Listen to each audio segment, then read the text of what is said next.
आज मैं बात करने वाला हूँ बैंक निफ्टी के बारे में। तो बैंक निफ्टी के जो सबसे ज़्यादा जो ट्रेडर्स हैं वो मिस्टेक्स करते हैं। तो रूल नंबर वन है मेरा स्टॉप लॉस एक्चुअली होता क्या है? स्टॉप लॉस होता है आपकी कैपिटल को प्रोटेक्ट करने के लिए, जिससे कि आपकी कैपिटल कभी भी ख़त्म ना हो। अगर कैपिटल ख़त्म हुई तो आप नेक्स्ट डे के लिए ट्रेड करने के लिए अवेलेबल होंगे ही नहीं वहाँ पे। Okay. And then second second है आपका सेम लॉट साइज। ठीक है, सेम लॉट साइज क्यों है, उसका रीज़न क्या है?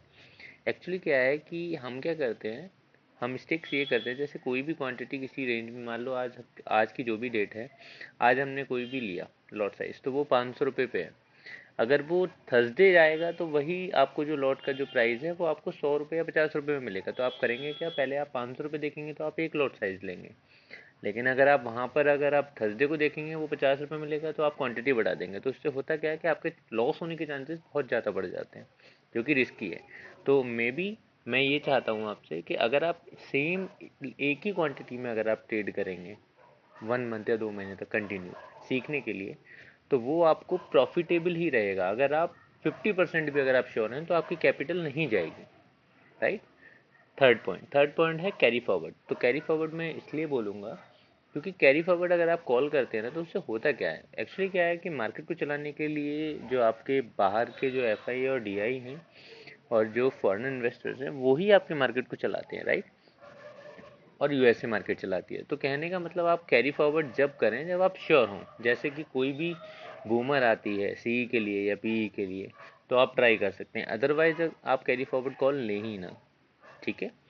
एंड फोर्थ पॉइंट है ओवर ट्रेड। ओवर ट्रेड का क्या मतलब है? अच्छा, ओवर ट्रेड इसलिए मैं आपको इंक्लूड करूंगा रूल्स के अंदर, क्योंकि लोग मतलब जो ट्रेडर्स क्या करते हैं, अगर जैसे मान लो कि बैंक निफ्टी न्यूट्रन चल रही है, तो वो ओवर थिंकिंग करके कोई भी ट्रेड उठा लेंगे कि जी हमको तो एक ट्रेड लेना ही है, जबकि मार्केट उनको ट्रेड दे ही नहीं रहा है। तो उसमें ओवर ट्रेड में ये होता है कि आपको लॉस 100 नहीं 110% होगा, क्योंकि वो बैंक निफ्टी आपको कॉल दे ही नहीं रही है किसी भी साइड में, ना सी की साइड में ना पी की साइड में। तो लॉस होने के चांसेस 100% हो जाते हैं। फिफ्थ पॉइंट है आपकी कैपिटल।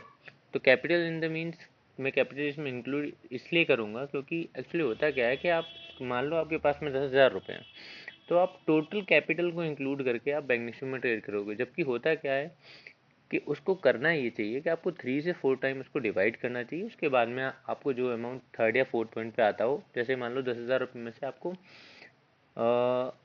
मान लो कि आपको 3 बार आपने डिवाइड किया, तो जो भी थर्ड पार्ट है आप थर्ड पार्ट से उसको ट्रेड करो। तो उससे होगा क्या कि अगर आपका एसएल हिट होता है तो आप नेक्स्ट डे आपका सेम लॉट साइज रहेगा, तो उससे आप प्रॉफिटेबल में हो जाओगे। लेकिन आप सेम क्वांटिटी में अगर आप ट्रेड मारोगे टोटल अमाउंट लगा के, तो आपके लॉस होने के चांसेस बहुत ज़्यादा हैं। जो रिस्क मैनेजमेंट आपको जो सिखाता है वो सिर्फ यही सिखाता है, राइट। तो आशा करता हूँ कि अगर आप समझ पाए होंगे, तो मे बी अगर इन रूल्स को अगर आप फॉलो करोगे, तो मैं श्योर हूँ कि आप प्रॉफिटेबल ही रहोगे, आपके लॉस होने के चांसेस बहुत ही कम हो जाएंगे। तो प्लीज़ ट्राई अगेन।